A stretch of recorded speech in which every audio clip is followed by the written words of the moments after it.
Programming on 90.7 WKGC and the Commodore Sports Network is sponsored by Sweet Bay. Sweet Bay is a bayfront village in Panama City that features parks, walking trails to the water, a future town center, and more. A community connected at the water's edge, Sweet Bay. More information about Sweet Bay online at sweetbayfl.com or 844-35-SWEET. This is Coach's Corner. Hello, everyone, and welcome to another edition of Coach's Corner here from Gulf Coast State College. I'm your host, Greg Sherrod. Coach's Corner is sponsored by Sweet Bay.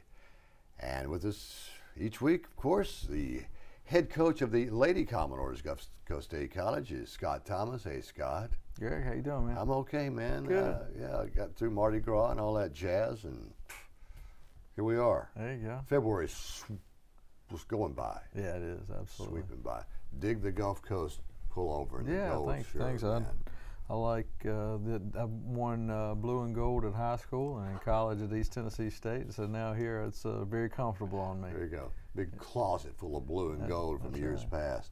Well, the Lady Commodores playing over the weekend, winning 3 of 4 ball games to improve their season record to 10-4, and that was at the Sun Chief Classic in Gulf Shores. Yeah, we went over to Gulf Shores. That tournament's hosted by Coastal Alabama South, and they're in Bay Minette. And it's a nice complex. It's a really good environment to play in. They had some nice teams there, and it was a good weekend for us. We played Friday and Saturday. Got yesterday off, which is kind of nice to have a Sunday off at this time of the year. But we played some good competition and came away with a few wins there. On Friday, 2 wins. Walter State, lost to Walter State by a run, and then shut out John and Logan. Then on Saturday, 2 wins, Shelton State and Snead State. Now in those 4 games, 32 runs you put up. We can hit the ball a little bit. I think the tough part was the Walter State game. It's one of those that kind of got away from us. We were up 6-1 and let them come back. We weren't playing that well even when we were up 6-1. To be honest with you, we had hit a lot of balls to them. They were making some errors, and we were making the most of that. But we kind of talked in between games. The girls kind of got a little bit refocused, and we came out and really hit the ball well against Logan and played well on Saturday as well. Obviously you did with winning 3 in a row after that. 10-4 record overall. You scored 32 runs in that 4-game set and gave up only 13. The pitching seems to be coming around.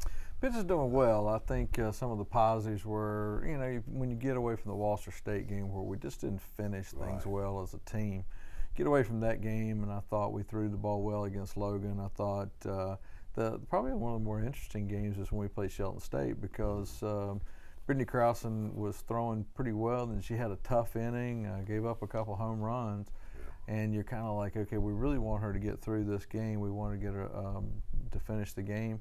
She gets out of it, and then she just throws beautifully after that. So I thought that was big. Taylor Lee's been throwing really well for us. Again, against Walter State, she came in relief and really didn't have her best stuff. Right.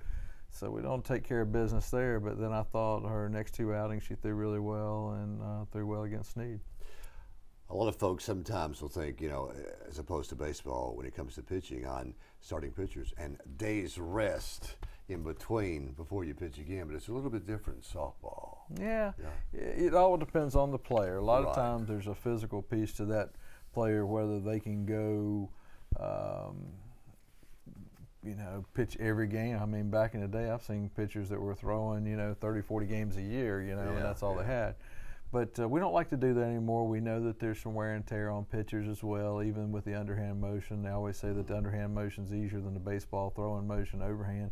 There's probably something to that. But, we also want to be able to show different things, different types of pitchers. Brittany and Taylor are kind of complementing each other pretty well right now. And even though luckily we don't have any more 3 days in a row games, but 2 days in a row is not a problem, and it's kind of good. We've had some, as we talked a little bit before we started here, Cam Mahalis came in and threw a 6-inning complete game for us last weekend, which really set up everything else for us pitching-wise for the rest of the weekend. And Emily Greek has given us some innings, to kind of give us a break there with our top two. So, but that's been a positive, I think, and then the ability to score runs has been really solid for us. Outstanding. Yeah, Taylor Lee 5-0 on the year, and you've got, of course, Bridget Crossan at 3-3. But your ERA overall is okay. Yeah, it's a misnomer there a little bit when you see Emily Greek's numbers in there, and Emily's really our starting shortstop. She comes in and gives us a great effort, and that's just kind of the way it goes here early. But I think we're starting to see that kind of trim off a little bit, and so I've been pleased with it. The biggest thing is we're keeping the ball in the park right now. We've only given up 3 or 4 home runs, so it's a matter of giving us a chance. Keep the ball in the park, give us some ground balls to field. If we're not getting those big strikeouts, then give us an opportunity to field the ball. Again, 32 runs scored in those 4 games, and you look at the offensive stats, and what does AB stand for? I'm just kidding. Oh, okay. Kidding. Gotcha. Just threw that in there. I always wonder why it was, what was it, RBI, so just BI in the box scores, I guess. But you got Carol Woolley hitting over 500, Summer Johnson and almost 500. Bats are doing all right. Yeah, Caroline Woolley's a great example of a kid who's taken her opportunity and made the most of it. She's not somebody that we're really counting on a day-to-day basis from a defensive standpoint, even though she's had to play some first base for us. But she's really done a great job as our DP, which is our equivalent as to the DH rule in softball. But she's really done a great job. She's gotten some starts, especially here lately as a DP, and she's doing a great job. Summer Johnson's been on fire, almost hitting 500 herself. She's got 6 doubles, 3 triples, which is really, that's tough to get in a season, much less early in the season. No kidding. And she got up back on the home run train with another one this weekend, so she's at 5 home runs. That's a lot of multiple base hits with this time of the season, and but Belle Wolfenden actually is a quiet 429 hitter. She's really doing a good job. She had some RBIs for us the other day. And speaking of ABs, it should be runs batted in, RBIs, what it should be instead of RBIs. But anyway, Belle's doing a great job handling herself well and being a leader at second base. But she's really put the bat on the ball, and that's what we want in that 2-hole. She's been our 2-hole hitter, and it's been solid for us there. And she's not striking out much. I mean, she's got 6 walks to 2 strikeouts. That's a great walk to strikeout ratio. And it's one of the big stats that I really like to look at as far as, are we seeing good pitches? Are we swinging at good pitches? Are we, being selective in that? You play mostly, Thursday, Friday, Saturday. To get in the practice and the school, what you got to do in class, how's that going for you? Well, they're used to it. The other thing about I've always found in the spring our grades tend to go up, and it's because our regiment is very structured. They don't have as much free time as they do in the fall, and so when we come back from a trip, or even when we're on a trip, hey, time to go study. If we have something going on, they can study, and they're all in together.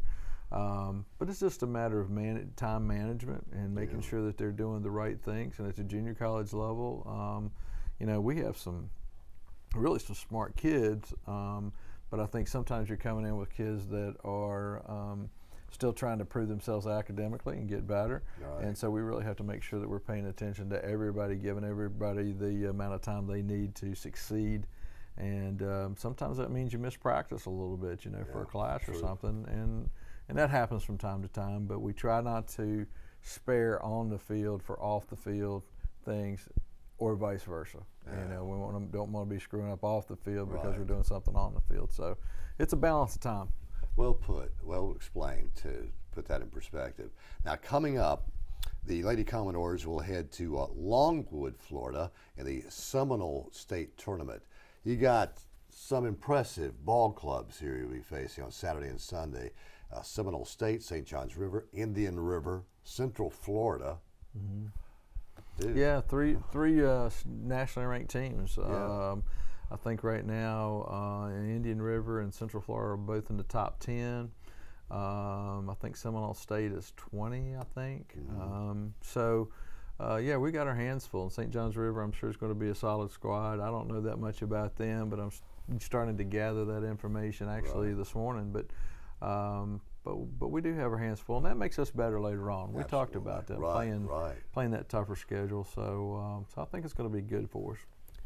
To refresh your memory, so you'll know, and it's Saturday, 2 games, Seminole State in the morning, and then St. Johns River at a later morning start, and then 2 games on Sunday, and Indian River, 9:15 a.m. in Central Florida at 11:15 a.m. It'd be an understatement to talk about you being road tested, 10-4. Yeah, we're road tested, but everybody else is. Everybody's at the same tournaments and stuff, so it's not really something that we're doing that somebody else isn't doing. Everybody's doing pretty much the same. And then we get past that, and pretty much the rest of our games are right here in the Panhandle. They're here at home or somewhere in the Panhandle Conference. I think we go up to Dothan for our Panhandle kickoff. Right. But that's not that far away either. No, you have a lot of games between starting at the end of February all the way through mid-March, and that'll be a cool thing. It certainly will. The chemistry seems to be happening. Yeah, I think we're doing pretty well. Once you get on the road like this and you're, sharing hotel rooms and buses and, everybody's kind of in a tight space, you get to know a little bit about, people, and it's a good thing. It's a good thing that can kind of get old sometimes, but I think we're in good shape right now. The girls are doing a great job. I think our older players are bringing things together, and so as our thing says, it's anchors away for us right now, and we're trying to make sure that the whole thing about the anchors away thing is that when you go anchors away, when that ship leaves the pier, then everybody's got to be on their game, and everybody's got a specific role to fill, and that's what we're trying to do. So it's game time, when your anchor's away, and so that's where we're at right now. We'll follow up on something we talked about a couple of weeks ago with Scott, who is a musician, plays a little here and there, but you also sing some. Let me backtrack a second. East Tennessee State University grad, fraternity brother with Kenny Chesney. These guys, each other, and so that's where I get to the music thing. Mm-hmm. We talked about any open mic nights. You got time to check around town? I know. I heard there was one around Panama City here, and I haven't gone yet, but that's something I have an interest in doing. It kind of gets me away from everything else. Right. So I'm going to do it here at some point in time. I just haven't checked into it yet. Yeah, is it a little acoustic guitar with that, or you just? Yeah, a little acoustic guitar, right. And if somebody wants to play along with me, give me a shout, and we'll do that. But I actually started at ETSU, and Kenny really kind of helped me get involved with this. But with the East Tennessee State Pride Bluegrass Band, the Bluegrass program. So that's where I kind of got started, was in the Bluegrass program. Outstanding, excellent. Scott Thomas, again, who 2 weeks ago recorded his 800th career victory as a head softball coach. Again, congratulations on that. Thanks. But moving forward to this weekend, as the Lady Commodores go on the road in Longwood, Florida, all the best to you, and we'll see you next week, Scott. Sounds good, Greg. Greg Sherrod for Scott Thomas. Sweet Bay is a sponsor for Coach's Corner here at Gulf Coast State College. Thanks for watching. We'll see you next time. Programming on 90.7 WKGC and the Commodore Sports Network is sponsored by Sweet Bay. Sweet Bay is a bayfront village in Panama City that features parks, walking trails to the water, a future town center, and more. A community connected at the water's edge, Sweet Bay. More information about Sweet Bay online at sweetbayfl.com or 844-35-SWEET. Hi, everyone, and welcome to another edition of Coach's Corner from the campus of Gulf Coast State College. I'm your host, Greg Sherrod. Coach's Corner is sponsored by Sweet Bay. We're chatting with the head baseball coach of the Gulf Coast baseball team, Mike Kandler. I'll give you one of these Mike Kandler kind of guys. You're 7-4 now as we come off a weekend where you were 1-2 in your recent road trip. Yeah, it was an interesting weekend in that we played extremely poorly on Friday night. Got beat 12-5 by a really good team. Florida Southwestern's a really good team, and we picked a bad time to have a bad game because it really was not. It's a competitive game for about 5 innings, and the wheels fell off the cart. Turn around on Saturday, play another really good team in St. John's River, ranked second in the state of Florida, and we play as good as we can play, beat them 5-0. And then we turn around and played okay on Sunday, and got beaten a slugfest 9-8. So it was saw a little bit of everything. I think it was a positive from the standpoint that I think we're, after 11 games, I think we figured out, hey, these are things we need to address. These are some things that we do pretty well. But all in all, not bad. I wasn't totally disappointed. The St. John's game, we faced a kid named Franco Aleman, who Franco's going to the University of Florida next year, and he led the Cape Cod League in earned run average this summer. So he's one of the better guys in the United States, and we attacked him pretty well. We certainly didn't dominate him, but we didn't get dominated. Right. So we were able to beat one of the better arms in the country and beat one of the better teams in the country. So it shows that we can be that type of team, but we got to develop some sort of consistency. And as I talked with the team, that's kind of now. It's time. Okay, we've got 11 games under our belt. It's sort of time to step up and be a little bit better more consistently. All right. Those games were played this past weekend in Palatka. How was that experience? Palatka's lovely. We stayed at a hotel that you would have swore they filmed The Shining at, but we weren't in Colorado. It was a little bit unique, and Palatka's lovely. They had the bass tournament going on, and that's fun talking to those guys that are professional bass fishermen. Yeah. They got a whole different way of looking at the world. I mean, the rest of us go fishing to relax. They go fishing to win money, and so. But it was nice. The facilities are tremendous down there. Ross Jones is a coach at St. John's River. Has really built that into a nice program, a nice place. Crowds were great. A lot of pro scouts there and stuff. So it was a good tournament to be a part of. Well, how are things standing now as far as if you had to grade the team? A letter grade, if you. I would give us a B-. Okay. I think that's a fair assessment. We certainly aren't where we need to be if we're going to compete consistently for any sort of championships. But at the same time, it hasn't been just a total wash either. We have done some good things. We've shown that we can be a good team. It's in there. Offensively, we've been bad.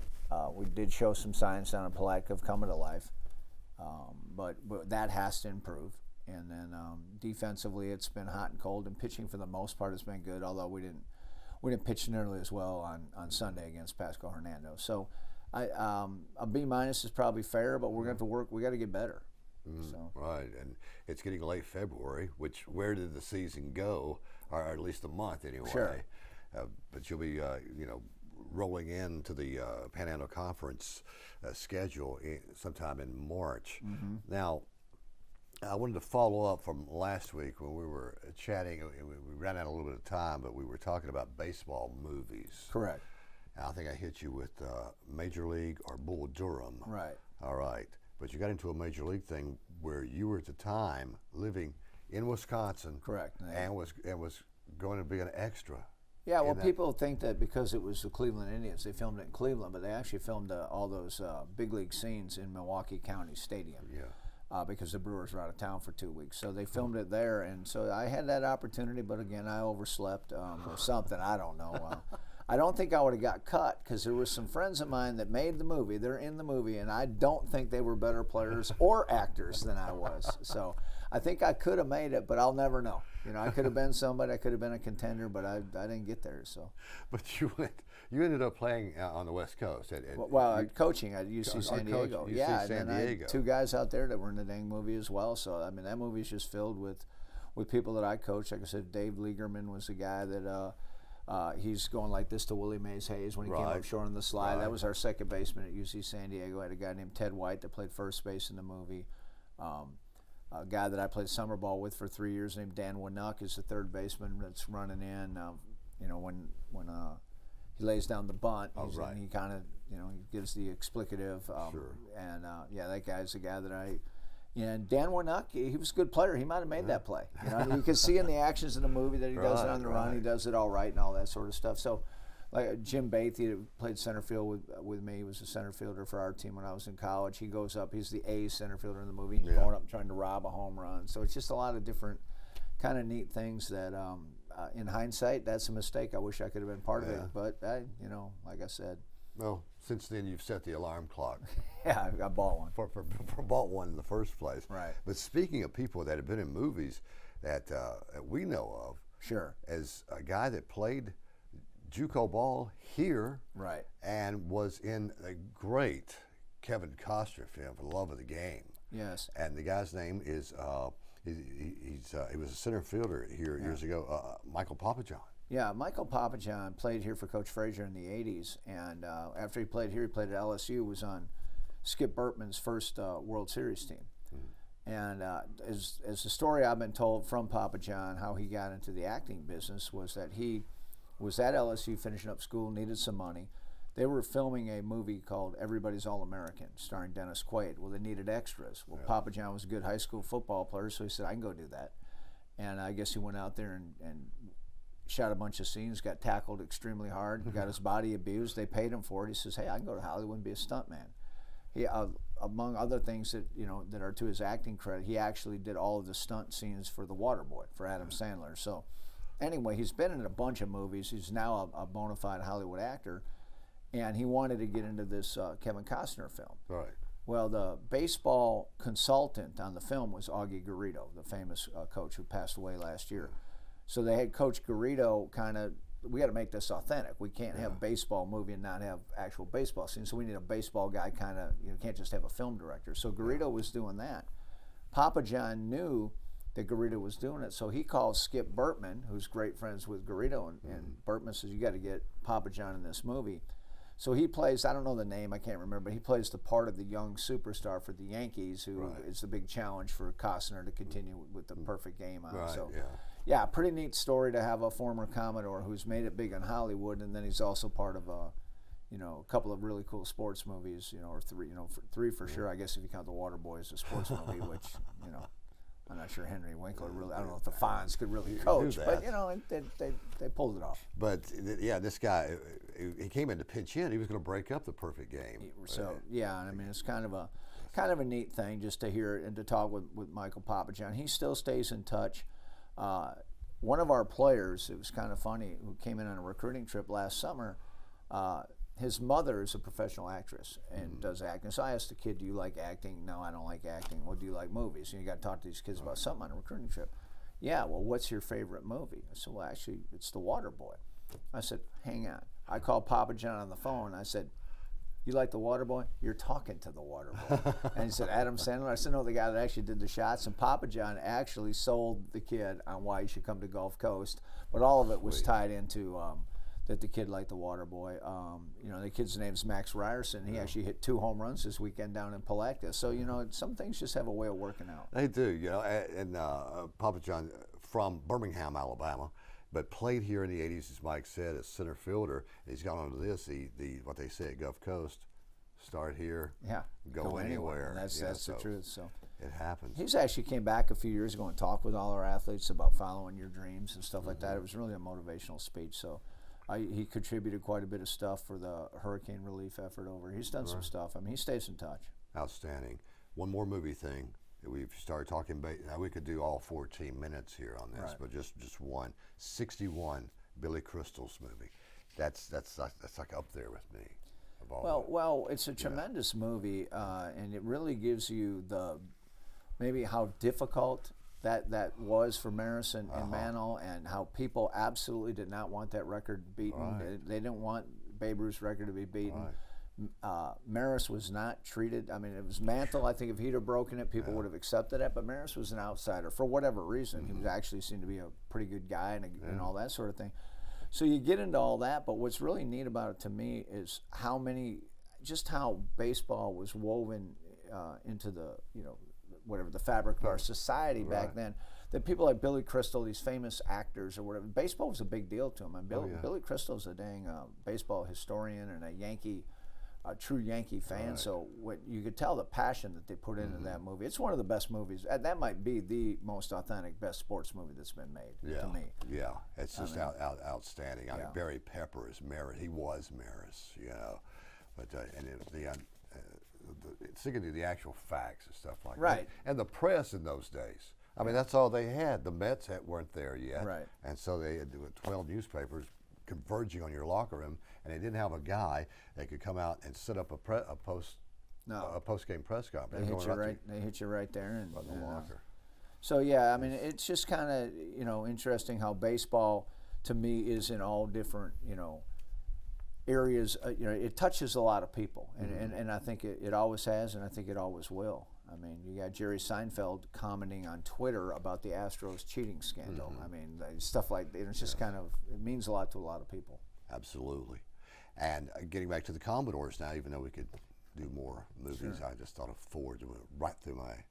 But the rookie, I got to get in the rookie, Dennis Quaid, because you mentioned him earlier. But the Commodores of Gulf Coast will play on Thursday and Friday here at home, friendly confines of Frazier Field. That's a Thursday game at 5 p.m. Friday you play at 10 in the morning, and on Friday you play at 4 against Wallace Dothan. Is that George or Lurleen? That is George. George that's Wallace. Mr. Wallace. That's Mr. Wallace. It'll be at 4 o'clock, and then Saturday, Shelton State. You're right. So we got Shelton on Thursday. We got the split doubleheader with Shelton and Wallace, and then they'll play each other in the middle, so fans can come out and get 3 baseball games for the price of 1.